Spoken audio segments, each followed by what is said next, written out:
एक mining sector में जो वर्कर्स का वेलफेयर का दृष्टिकोण से हो, पर्यावरण का दृष्टिकोण से भी हो, एक सस्टेनेबल माइनिंग के लिए भी हो और ग्रीन माइनिंग के लिए भी हो, इस दृष्टिकोण में एक हेल्थी कंपटीशन लाने के लिए आदरणीय प्रधानमंत्री नरेंद्र मोदी जी के आदेश पर एक माइनिंग स्टार रेटिंग का एक कार्यक्रम शुरुआत किया है 10 साल पहले। आज 11th टाइम स्टार रेटिंग का आज अवार्ड्स दिया गया, क्योंकि आज देश भर में बड़ा एम्प्लॉयमेंट देने वाले सेक्टर में एक माइनिंग भी है।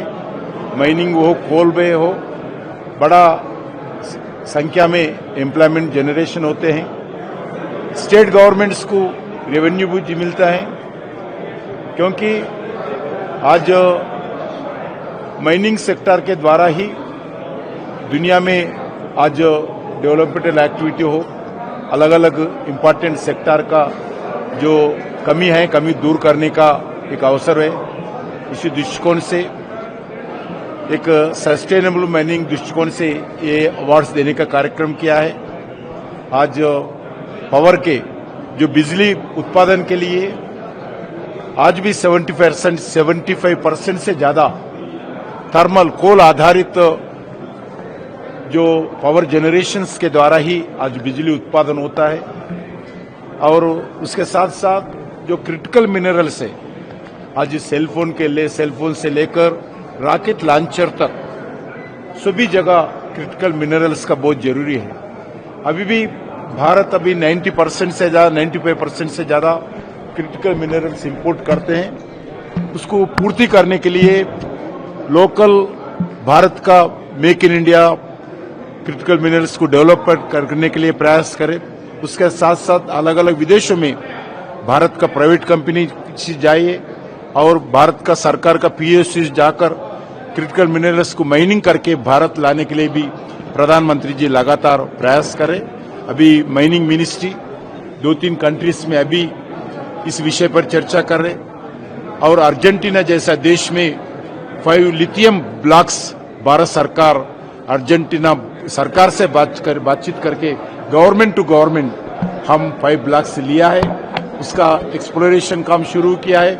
जल्दी ही उधर माइनिंग करके लिथियम भारत लाने के लिए प्रयास करें। वैसे ही राजस्थान में भी लिथियम ब्लॉक्स का आइडेंटिफाई किया है। इसी विषय पर भी चर्चा करें, जल्दी से जल्दी उसका पूरा L1 एक्सप्लोरेशन कंप्लीट करके उसका भी ऑक्शन करने का भी निर्णय सरकार लिया है। रेड्डी साहब, बिहार की चुनाव चल रहे हैं और चुनाव आयोग वहां पर जिस प्रकार से वोटर लिस्ट का अपडेशन कर रहा है, उसको सवाल उठा लिया। तेजस्वी यादव ने कहा है कि मैं आज माइनिंग के लिए सीमित रहूंगा। आज सर, माइनिंग से जुड़ा एक सवाल मेरा ये था कि 4 जो मिनरल थे, माइनर मिनरल थे, उनको आपने भी क्रिटिकल मिनरल में शामिल किया है, जिसमें बेराइट भी है, माइका है, वेल्सबर एक्वार्ड। तो रिएम्बर्समेंट स्टेट को जो नुकसान होना, उसका कोई सेंटर में कोई देश के हित में ही देखते हुए, क्रिटिकल मिनरल्स को देखते हुए, इससे जो आप बताए उसमें कुछ क्रिटिकल मिनरल्स भी निकल रहे, इस दृष्टिकोण से कोई माइनिंग करने वाले कंपनी को नुकसान ना हो, उससे देखते हुए हम गाइडलाइंस निकालने वाले हैं। एक सवाल हनुमानगढ़ को लेकर था सर। हनुमानगढ़ में क्रिटिकल मिनरल पोटास के ब्लॉक्स की ऑप्शन हुआ, उनमें से जो प्राइवेट कंपनी है हिंदुस्तान जिंक लिमिटेड, उनको सर 3% के मात्र उस पर ही ऑप्शन कर दिया गया, क्योंकि ऑल इंडिया लिमिटेड को 15% पर हुआ है सर ऑप्शन। ऐसा जो ओपन एक्शन करते हैं, इसमें ट्रांसपेरेंसी के साथ करते हैं। अभी भी स्टडी कर लेना चाहिए। जो हम किसी कंपनी को कौन आ रहे कोई नहीं, पूरा 100% ट्रांसपेरेंसी के साथ काम करते हैं। जो लोग आते हैं उनको मिलेगा। सर, ईसी बड़ा मैटर है, बहुत सारी माइंस रुकी हुई है ईसी की वजह से, एनवायरमेंटल क्लियरेंस को लेकर उसको कोई आज राजस्थान के सरकार से भी बातचीत किया। सुबह मुख्यमंत्री जी घर में मीटिंग हुआ, उसमें भी चर्चा किया है।